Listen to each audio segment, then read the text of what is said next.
الشيطان الرجيم بسم الله الرحمن الرحيم الحمد لله رب العالمين والصلاة والسلام على سيد الأنبياء والمرسلين وخاتم النبيين ومولانا بالقاسم محمد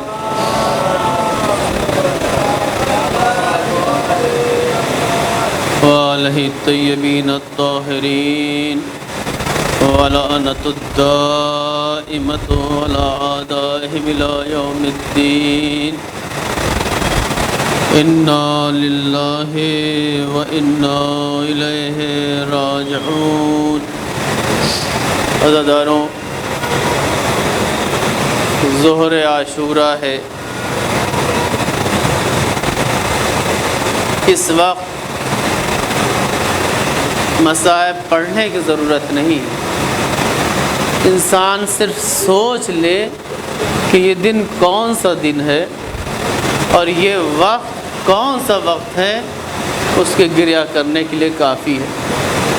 عزیزان گرامی، جس حسین مظلوم کو ان کے اہل خانہ کے ساتھ کربلا میں دشمنوں نے اپنے نرغے میں لیا، یہ کوئی معمولی شخصیت نہیں تھی. جب امام حسین علیہ السلام پیدا ہوئے، رسول اللہ کی خدمت میں پیش کیے گئے تو رسول اللہ کبھی امام حسین کے ماتھے کو چوم کر کے رو رہے ہیں، کبھی ان کے گلے کو چوم کر کے رو رہے ہیں. جناب ام سلمہ نے پوچھا، یا رسول اللہ آپ یہ کیا کر رہے ہیں؟ ارے ابھی اس بچے کی ولادت ہوئی ہے، آپ کو تو خوش ہونا چاہیے. کہا کہ ام سلمہ تمہیں معلوم نہیں، میں وہ منظر دیکھ رہا ہوں جب یہی حسین ہوگا، کربلا کا میدان ہوگا، اس کے ماتھے پر تیر لگا ہوگا، اس کے گلے کو تیر نے چھید دیا ہوگا، زار زار گریہ کر رہے ہیں.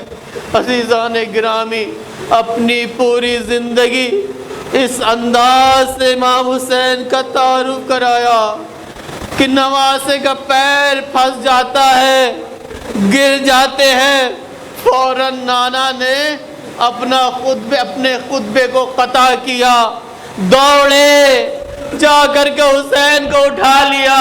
میں پوچھوں گا یا رسول اللہ یہ انوکھا اہتمام کیسا ہے؟ ارے بچہ تھا گر گیا. کہیں گے نہیں نہیں، میں حسین کا تعارف کرا رہا ہوں، یہ معمولی انسان نہیں ہے، یہ میرا فرزند ہے، یہ میرا فرزند ہے. کا حسین منی وانا من الحسین، حسین مجھ سے ہے، میں حسین سے ہوں. دیکھو یہ مسلمانوں کا امام ہے، یہ مومنوں کا مولا ہے، یہ فریاد رسوں کی فریاد کو پہنچنے والا ہے، یہ بے کسوں کا سہارا ہے. دیکھو اس کی اطاعت کرو، اگر اس کی اطاعت کرو گے تو میری اطاعت ہوگی، اگر اس کی مخالفت کرو گے تو میری مخالفت ہوگی. لیکن عزیزان گرامی، جس حسین کا رسول اللہ نے اتنا تعارف کرایا، اس طریقے سے پہچنوایا، عزیزان گرامی، اسی نانا کی امت نے اس کا مزاج اتنا مزاج بدلا کہ روز عاشوراء کربلا کے جنگل میں گھیر لیا ہے. عزیزان گرامی، شب عاشوراء کے مصائب آپ سن چکے، اب آج روز عاشوراء کے مصائب سنیے. صبح عاشوراء نمودار ہوتی ہے. عزیزوں، اہل حرم کا دل گھبرا رہا ہے کہ جنگ کا نقارہ کہیں بج نہ جائے. ایک مرد میرے ساتھ کہتا ہے کہ فوجیں کھڑی ہو جائیں اور حسین کے خیام پر حملہ کر دیا جائے. عزیزان گرامی، حملہ ہوتا ہے، پہلے ہی حملے میں امام حسین کے 50 افراد 50 صحابی شہید ہو جاتے ہیں۔ عزیزان گرامی جنگ شروع ہو جاتی ہے، لیکن نماز ظہر کا وقت آ جاتا ہے۔ جناب ابو ثمامہ السیداوی کہتے ہیں مولا نماز کا وقت آ گیا ہے۔ مولا نے کہا اے ابو ثمامہ تم نے مجھے نماز کا وقت یاد دلایا، خدا تمہیں نماز گزارے میں شمار فرمائے۔ عزیزان گرامی اب نماز کا منظر الگ ہے۔ اب یہ جو جنگ کے حالات کے درمیان نماز ہو رہی ہے، یہ جو ظہر عاشورہ کی نماز ہے، اس کی کیفیت مختلف ہے۔ عزیزان گرامی اب یہاں امام پیچھے ہے اور دو مامومین آگے کھڑے ہوئے ہیں۔ نماز خوف اور نماز جنگ کا الگ طریقہ ہوتا ہے۔ جب امام کھڑا ہوتا ہے تو پہلی رکعت پڑھنے کے بعد تھوڑی دیر بیٹھا رہتا ہے، ایک ٹکڑی جلدی نماز پڑھ کے ختم کر دیتی ہے، پھر دوسری ٹکڑی آ کر کے نماز میں شریک ہو جاتی ہے۔ یہ پہلی ٹکڑی جنگ میں جا کر کے دشمنوں کے مقابلے کھڑی ہو جاتی ہے۔ عزیزان گرامی امام حسین علیہ السلام مصلی پہ کھڑے ہو گئے۔ جناب ظاہر خان نے کہا کہ اے لعینو دیکھو یہ حسین ہے، یہ نماز پڑھنا چاہتے ہیں، تھوڑی دیر نماز کو روک دو۔ لیکن کتنے شقی تھے، کہا کہ ارے حسین کی نماز قبول نہیں ہوگی، حسین تو کافر ہو گئے ہیں، حسین نے تو خلیفہ کے مقابلے میں قیام کیا ہے۔ یہ مظلومیت ہمارے آقا کی تھی کہ جس کے گھر پر دین نازل ہوا ہو، کہ جس کا گھر خاندان نبوت ہو، معدن رسالت ہو، جس کے گھر پر فرشتے نازل ہو رہے ہو، ارے یہ فوج اشقیاء کہہ رہے ہیں کہ حسین کافر ہو گئے ہیں۔ عزیزان گرامی جنگ رکی نہیں، جناب سعید آگے کھڑے ہو گئے، جناب ظاہر خان آگے کھڑے ہو گئے۔ امام نماز پڑھ رہے ہیں، ارے کیسی نماز ہے عزیزان گرامی، فوج اشقیاء تیر پھینک رہے ہیں، ظاہر خان اپنی تلوار سے تیروں کو کاٹ رہے ہیں۔ جناب سعید اگر کوئی تیر رہ جاتا ہے، تلوار سے رک جاتا ہے تو اپنے سینے کو آگے بڑھا دیتے ہیں۔ مرحبا کیا ایمان تھا عزیزان گرامی۔ امام نماز پڑھ رہے ہیں، لیکن جناب سعید کی قوہ ارادی مضبوط ہے، قوہ ایمانی مضبوط ہے، ایک ایک تیر اپنے سینے پر لے رہے ہیں، ایک ایک تیر اپنے سینے پر لے رہے ہیں، لیکن پیروں میں لرزہ پیدا نہیں ہو رہا ہے، رکے ہوئے ہیں۔ عزیزان گرامی جیسے امام نے کہا السلام علیکم ورحمت اللہ وبرکاتہ، سعید زمین کربلا پر تشریف لاتے ہیں، امام سعید کے سر کو اپنے زانو پہ رکھتے ہیں، کہتے ہیں سعید جنت میں نانا تمہارے انتظار کر رہے ہیں، ارے جنت میں جا کر کے میرے بابا جان سے مل جاؤ، اب وہاں جا کر کے نماز پڑھنا۔ عزیزان گرامی جناب سعید شہید ہو جاتے ہیں، جناب سعید شہید ہو جاتے ہیں۔ بڑا سخت منظر ہے، بڑا سخت منظر ہے۔ یہاں اس وقت تقریباً 1:30 بج رہے ہیں، لیکن سعودی عرب وغیرہ میں 2 گھنٹہ ٹائم پیچھے چلتا ہے۔ عزیزان گرامی مجھے نہیں معلوم اس وقت کربلا میں کیا حالات ہو رہے ہوں گے، 1400 سال پہلے کربلا میں عراق میں کیا حالات ہو رہے ہوں گے، کون شہید ہو رہا ہوگا یہ معلوم نہیں، لیکن یہ ضرور مقتل نے لکھا ہے کہ اصحاب حسینی ایک ایک کر کے امام سے اجازت لے رہے ہیں، ہر جا رہے ہیں، مولا مجھے اجازت دے دیجئے۔ مولا نے کہا تم تو میرے مہمان ہو، ہر کا بیٹا بڑا، بابا جان آپ کیسے پہلے چلے جائیں گے، ارے میں آپ سے پہلے جا کر کے امام کی راہ میں شہید ہوں گا۔ ہر کا بیٹا جاتا ہے، ہے، شہید ہوتا ہے، جیسے ہی ہر بڑھتے ہیں چاہتے ہیں کہ اپنے بیٹے کے جنازے کی طرف جائے، امام عالی مقام کہتے ہیں اے ہور، ارے بوڑھا باپ جوان کے لاشے پر نہیں جاتا۔ میں کہوں گا مولا یہ کیا کہہ رہے ہیں، ارے آپ یہ کیا کہہ رہے ہیں، ارے جب علی اکبر شہید ہوں گے تب آپ کیا کریں گے؟ عزیزان گرامی، ایک ایک کر کے صحابی جا رہے ہیں۔ مسلم بن اوسجا جا کر کے امام سے اجازت مانگتے ہیں، امام اجازت دیتے ہیں، خوب مارکۃ العرا جنگ کرتے ہیں، زمین کربلا پر تشریف لاتے ہیں۔ امام اور حبیب ابن مظاہر تیزی سے جناب مسلم بن اوسجا کے پاس پہنچتے ہیں۔ ایک مرتبہ حبیب کہتے ہیں حبیب اے مسلم تمہیں بشارت ہو، تمہیں جنت کی بشارت ہو، اگر مجھے یقین نہ ہوتا کہ میں تمہارے بعد زندہ رہوں گا، اگر مجھے اس بات کا یقین ہوتا تو میں تم سے کہتا کہ کوئی وصیت کر دو۔ مسلم بن اوسجا ایک مرتبہ اشارہ کرتے ہیں اسی کا بہذا، یعنی کہتے ہیں کہ میری ساری وصیت یہ ہے کہ آقا حسین کی حفاظت کرو، آقا حسین کی حفاظت کرو۔ عزیزان گرامی، حبیب نے کہا اے مسلم بن اوسجا مطمئن رہو، جاؤ میں آقا حسین کا نگہبان ہوں۔ اس کے بعد مسلم بن اوسجا کا لاشا لایا جاتا ہے، جناب حبیب ابن مظاہر جاتے ہیں، ارے بچپن کا دوست ہے، جاتا ہے جنگ کرتا ہے، جنگ کرتے کرتے زمین کربلا پر تشریف لاتے ہیں، امام حسین رو رہے ہیں اے حبیب تم بھی چلے گئے۔ عزیزان گرامی، ایک ایک کر کے اصحاب شہید ہو جاتے ہیں۔ اب جوانان بنی ہاشم ہیں، کبھی جناب قاسم جا رہے ہیں، کبھی اون محمد جا رہے ہیں، کبھی جناب عباس اپنے بھائیوں کی طرف نگاہ کرتے ہیں، عبداللہ، جعفر، عثمان، جبار بڑھو، ارے میرے آقا حسین کی راہ میں جا کر کے نذرانہ پیش کر دو۔ ایک ایک بھائی جا رہے ہیں، آقا حسین کی راہ میں نذرانہ پیش کر رہے ہیں۔ عزیزان گرامی، مقتل لکھتا ہے کہ اب آخر میں جناب عباس بچتے ہیں، جناب عباس بچتے ہیں، آتے ہیں۔ جناب عباس کی ساری تمنا کیا تھی کہ جب ہمارے بھائی کے اوپر جب وقت پڑے تو میں ان کی حفاظت کروں، ان کی راہ میں جنگ کروں۔ آتے کہتے بھیا حسین مجھے جنگ کی اجازت دے دیجئے۔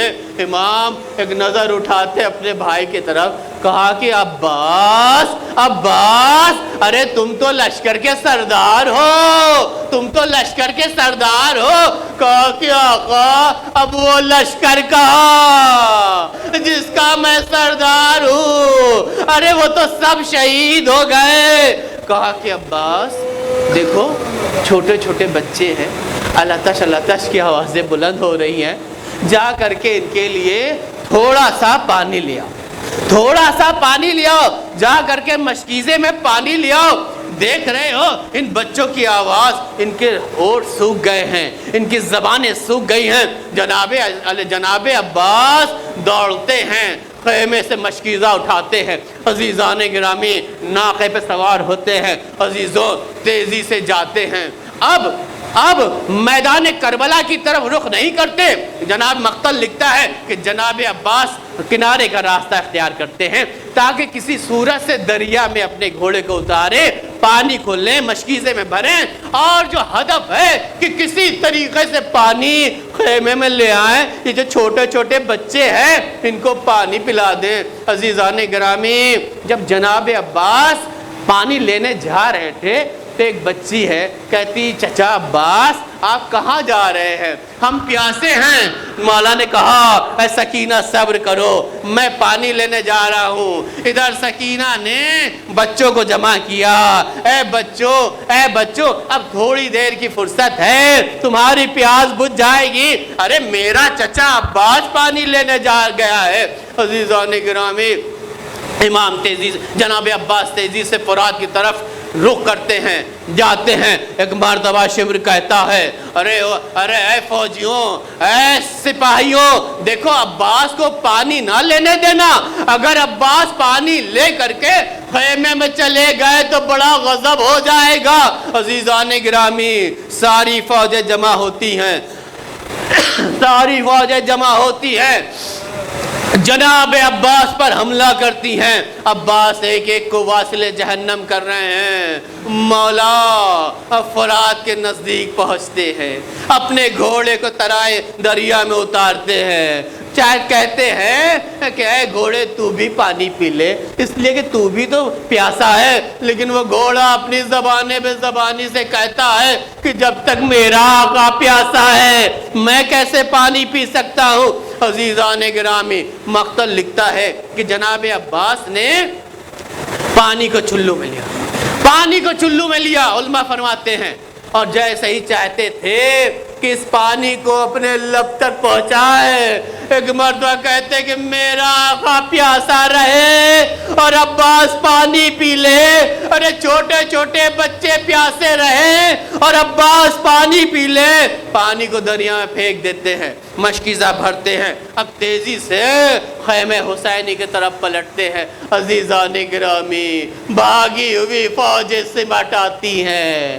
بھاگی ہوئی فوجیں سمٹ آتی ہیں، ارے سب ایک ساتھ حملہ کرتی ہے۔ ایک لائن پیچھے سے چھپ کر کے جناب عباس کے دائنے ہاتھ پر وار کرتا ہے، ارے مولا کا دائنا ہاتھ کٹ جاتا ہے، مشکیزے کو کسی صورت سے سنبھالتے ہیں، کہتے ہیں کہ اگر تم لوگوں نے میرا دائنا ہاتھ کاٹ لیا ہے تب بھی میں دین کی حمایت سے باز نہیں آؤں گا۔ بایاں ہاتھ کاٹ دیا جاتا ہے۔ اب جناب عباس مجھے نہیں معلوم کہ کس طریقے سے مشکیزے کو سنبھالا، لیکن سارا ہم و غم یہ ہے کہ کسی صورت سے پانی خیام حسینی تک پہنچ جائے۔ عزیزان گرامی، ایک مرتبہ ایک تیر مشکیزے میں لگ جاتا ہے، سارا پانی گر جاتا ہے، عباس کی آس ٹوٹ جاتی ہے۔ ایک مرتبہ ایک شقی سامنے سے گرز مولا کے ماتھے پر پیشانی پر مارتا ہے۔ عزیزان گرامی، مقتل میں جتنے بھی شہداء شہید ہوئے سب جب زمین کربلا پر آتے تھے تو کم سے کم اپنے دونوں ہاتھوں سے سہارا لے لیتے تھے، لیکن جب ہمارا اور آپ کا آقا عباس ارے گھوڑے سے تیزی کے ساتھ زمین پر تشریف لایا تو عزیزو ہاتھ تو نہیں تھے کہ کس طریقے سے سہارا دیتے، ارے منہ کے بل زمین کربلا پر تشریف لائے۔ امام حسین یہ منظر دیکھ رہے تھے، تیزی سے دوڑتے ہیں، تیزی سے اپنے گھوڑے پر سوار ہوتے ہیں، اور خواب کی مانند اپنے بھائی کے لاشر اپنے بھائی کے جنازے پر پہنچتے ہیں۔ کیا دیکھتے ہیں کہ بھائی کا لاشا ٹکڑوں ٹکڑوں میں تبدیل ہو گیا ہے۔ عزیزان گرامی، زار و قطار رو رہے ہیں۔ ایک مرتبہ کہتے ہیں الدنیا بعدک لفا، اے دنیا عباس کے بعد اب تجھ پر خاک ہے، میری دنیا برباد ہو گئی۔ عزیزان گرامی، عباس کی جنازے کو وہیں چھوڑ دیتے ہیں، ابو الفضل عباس کے جنازے کو چھوڑ دیتے ہیں، آتے ہیں، شرمندہ ہیں، پرچم کو تھامتے ہیں، تیزی سے خیمے کی طرف آتے ہیں۔ ایک مرتبہ سکینہ دیکھتی ہے کہ آقا چچا عباس کا پرچم بلند ہو گیا، ارے کہتی دیکھو میرا چچا آ رہا ہے، بچوں آؤ دیکھو میرا چچا آ رہا ہے۔ عزیزان گرامی، جناب ابا جناب امام حسین مظلوم کربلا جیسے ہی سکینہ سے نزدیک ہوتے ہیں، جناب سکینہ کہتی ہے ارے بابا چچا عباس کہاں گئے؟ ارے وہ تو پانی لینے گئے تھے۔ کہا کہ بی بی اے بیٹی سکینہ، تمہارا چچا فرات کے کنارے سو گیا۔ عزیزان گرامی، ابھی مصائب ختم نہیں ہوئے، ارے یہ تو حسین کے مصائب کی ابتدا ہے، ابھی انتہا کہاں ہے؟ عزیزو اب حسین تنہا ہے، اب حسین تنہا ہے، ایک مرتبہ آتے ہیں میدان میں، آواز بلند کرتے ہیں، حل من ناصر ینصرنا، حل من مغیث یغیثنا، ارے ہے کوئی میری آواز پر لبیک کرنے والا، ہے کوئی میری مدد کرنے والا؟ عزیزان گرامی، خیمے حسینی میں کوہرام مچ جاتا ہے، آتے ہیں، کہتے زینب، اے زینب، ارے لا میرے علی اصغر کو مجھے دے دو۔ کہا کہ بابا بھیا، اے بھیا، یہ بچہ بے قرار ہے، ارے اس کو قرار نہیں آ رہا ہے، اس کی ماں کا دودھ خشک ہو گیا ہے، بھیا ذرا سا کچھ پانی کا انتظام کیجئے تاکہ اس بچے کے جسم میں جان تو آ جائے۔ عزیزو، مولا اپنی گود میں اصغر کو لیتے ہیں۔ اب سوچیں، ایک باپ جو بیچارہ ہے، جس کے پاس کچھ بھی نہیں ہے، اس کا 6 مہینے کا بچہ ہو اور ایک قطرہ پانی کا نہ ہو کہ اس کو پلا سکے۔ اب دیکھتے ہیں جب ہم لوگ کے بچے بیمار ہو جاتے، چھوٹے چھوٹے بچے جو ہوتے ہیں، ذرا سا ان کو بخار ہو جائے، تڑپنے لگتے ہیں، تو ہمارا اور آپ کا کیا عالم ہو جاتا ہے؟ کہتے ہیں کہ ارے کچھ سمجھ نہیں آتا، بچہ اتنا زیادہ مریض ہو گیا ہے کہ اب عقل و ذہن کام نہیں کرتی۔ اب آپ سوچیں کہ مولا حسین صبح سے لے کر کے عصر عاشورہ تک جنازے پہ جنازہ اٹھا رہے ہیں، عزیزان گرامی دشمنوں کے حملے کو روک رہے ہیں۔ اب یہ منزل ہے کہ 6 مہینے کا بچہ ان کی گود میں ہے اور اس کی زبان سوکھ گئی ہے، اس کا ہونٹ سوکھ گیا ہے۔ جاتے ہیں میدان کربلا میں کھڑے ہو جاتے ہیں بچے کو لے کر کے، کہتے ہیں کہ ان لم ترحمونی، فوج سے مخاطب ہو کر کے کہتے ہیں کہ یا قوم ان لم ترحمونی، اے قوم اگر تم نے مجھ پر رحم نہیں کیا ہے، فرحموہ بہذا الطفل، کم سے کم اس بچے پر تو رحم کرو۔ کیف یتلذا عطشا، ارے دیکھو اس بچے کا ہونٹ کس طریقے سے سوکھ گیا ہے۔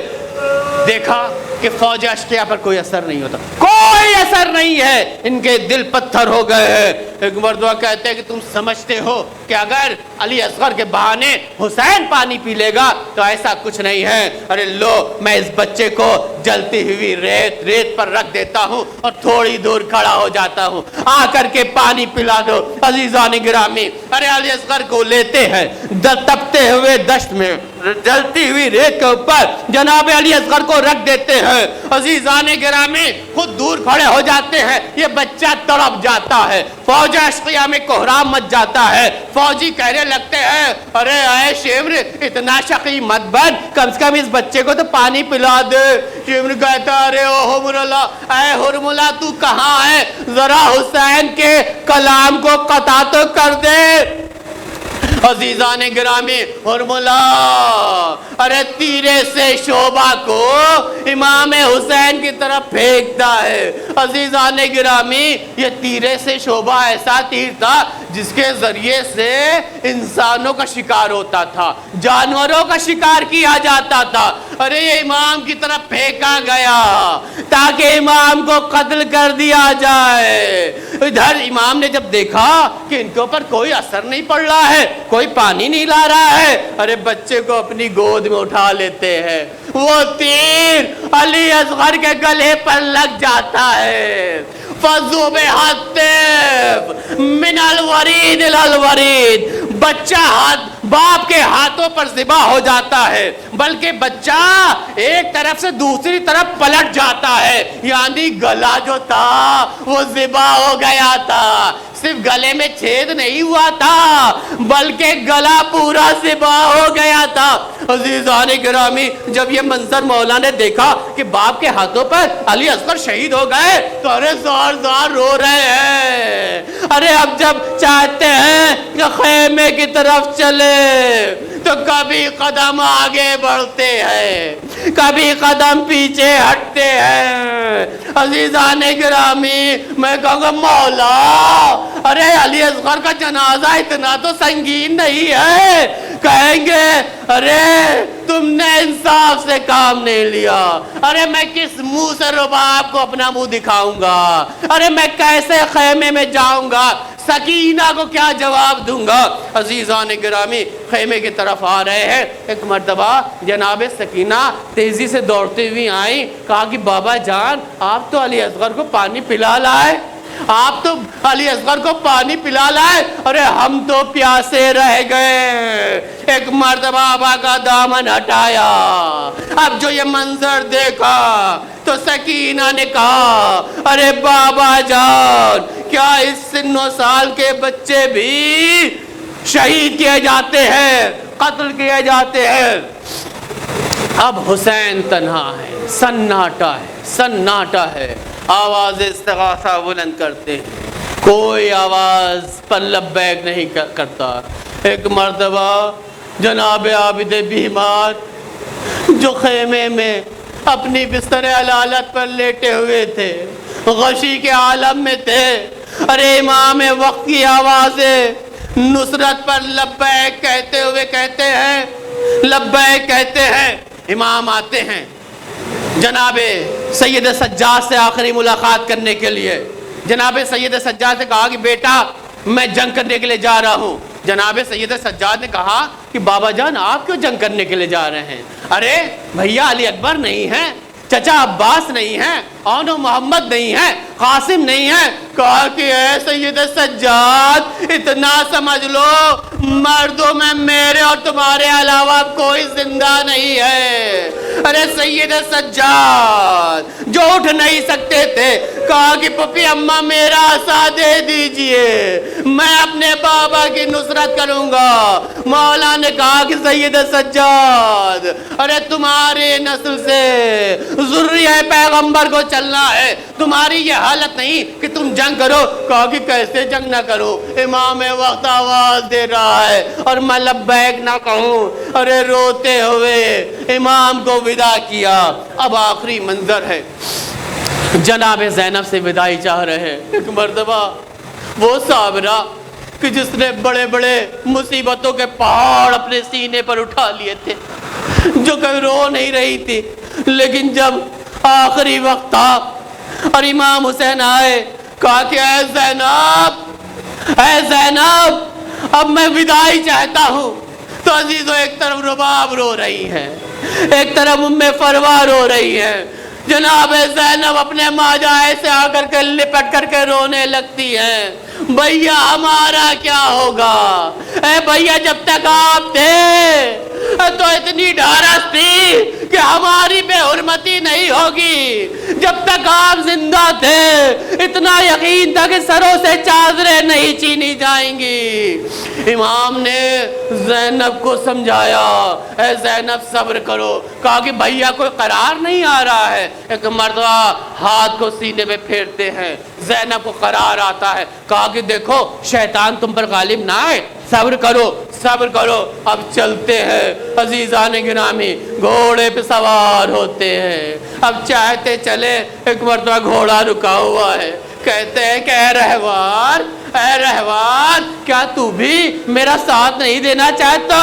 ارے جو اب اس گھوڑے نے اشارہ کیا، پیچھے دیکھا ایک بچی ارے گھوڑے سے لپٹی ہوئی ہے۔ کہا کہ سکینہ ارے تم یہاں کیا کر رہی ہو؟ اترتے ہیں، دلار کرتے ہیں، پیار کرتے ہیں، جاؤ اے زینب سکینہ کو سنبھالو، اے رباب سکینہ کو سنبھالو۔ عزیزان گرامی میدان جنگ میں جاتے ہیں، میدان جنگ میں جاتے ہیں، تیزی سے حملہ کرتے ہیں، کہتے ہیں اتنا سخت حملہ کرتے ہیں کہ فوج اشقیہ بھاگتی ہیں۔ کہتے ہیں تم نے حبیب ابن مظاہر کو قتل کر دیا، تم نے مسلم بن اوسجہ کو قتل کر دیا، ارے تم نے میرے علی اکبر کو قتل کر دیا، آؤ بھاگتے کہاں ہو؟ یہ فوجیں بھاگ رہی ہیں، لیکن یہ لوگ اتنے نامرد تھے، اتنے بزدل تھے۔ ادھر حسین خیمہ حسینی سے تھوڑی دور پر جنگ کرتے ہوئے چلے جاتے ہیں، ایک ٹکڑی آتی ہے خیمہ حسینی کے پاس کھڑے ہو جاتی ہے، کہتی ہے حسین تم تم تو جنگ کر رہے ہو اور ادھر دیکھو ہم لوگ تمہارے خیموں میں آگ لگانے جا رہے ہیں۔ اب جو امام نے مڑ کر کے دیکھا، امام کو سب برداشت تھا لیکن اہل حرم کی بے حرمتی برداشت نہیں تھی۔ ایک جملہ کہتے ہیں لم یکن لکم دین، اگر تمہارے پاس دین نہیں ہے، ولا تخافون الموت، اور قیامت پر بھی اعتقاد نہیں رکھتے ہو، تو کونوا احرارا فی دنیاکم، کم سے کم اپنی دنیا میں تو آزاد صفت انسان بن جاؤ۔ یعنی کہنا کیا چاہ رہے تھے، ارے کم سے کم جو قوم و قبیلے کا قانون ہے اس پر تو عمل کرو۔